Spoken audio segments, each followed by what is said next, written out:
नमस्कार साथियों। आज इस वीडियो में हम बात करेंगे एक बहुत ही कॉमन प्रॉब्लम जो महिलाएं फेस करती, post menopausal bleeding. Post menopausal bleeding क्या है?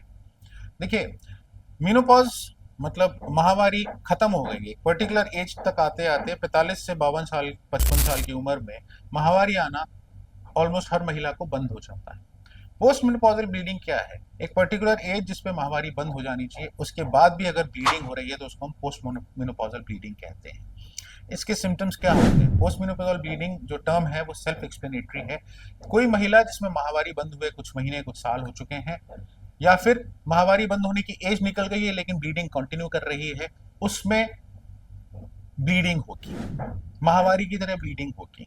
जिनमें एक बार मेनोपॉज हो गया है, माहवारी बंद हो गई है, उसमें बीच में कभी कभी स्पॉटिंग भी अगर महिला को दिखती है तो वो पोस्ट मेनोपॉजल ब्लीडिंग की कैटेगरी में आती है। उसी तरह एक पर्टिकुलर एज के बाद निकलने के बाद अगर महावारी जैसे पहले आती थी वैसे ही आती जा रही है तो उसे भी हम पोस्ट मेनोपॉजल ब्लीडिंग कहते हैं। इस सिम्टम के क्या मायने होते हैं?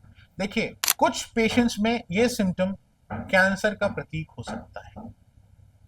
अगर मैं कैंसर की बात करूं तो एंडोमेट्रियल कैंसर, यूट्रस के अंदर वाला जो कैंसर होता है, उसमें one of the most common presentations, उसके पेशेंट को एक बहुत ही कॉमन सिम्टम है जो पोस्ट मेनोपॉजल ब्लीडिंग होता है। हमारे पास ज्यादातर जो पेशेंट्स आते हैं एंडोमेट्रियल कैंसर के, वो पोस्ट मेनोपॉजल ब्लीडिंग के साथ आते हैं। परंतु अगर इसको अपन दूसरी तरह से देखें तो पोस्ट मेनोपॉजल ब्लीडिंग, माहवारी बंद होने के बाद ब्लीडिंग जिन पेशेंट्स में हो रही है, उनमें यूट्रस का कैंसर होने का चांस ऑलमोस्ट 10-12% से ज्यादा नहीं होता है।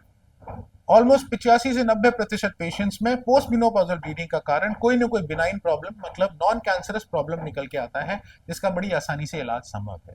परंतु उस ब्लीडिंग का कारण क्या है, कैंसर है या नहीं है, ये पता लगाना बहुत जरूरी होता है।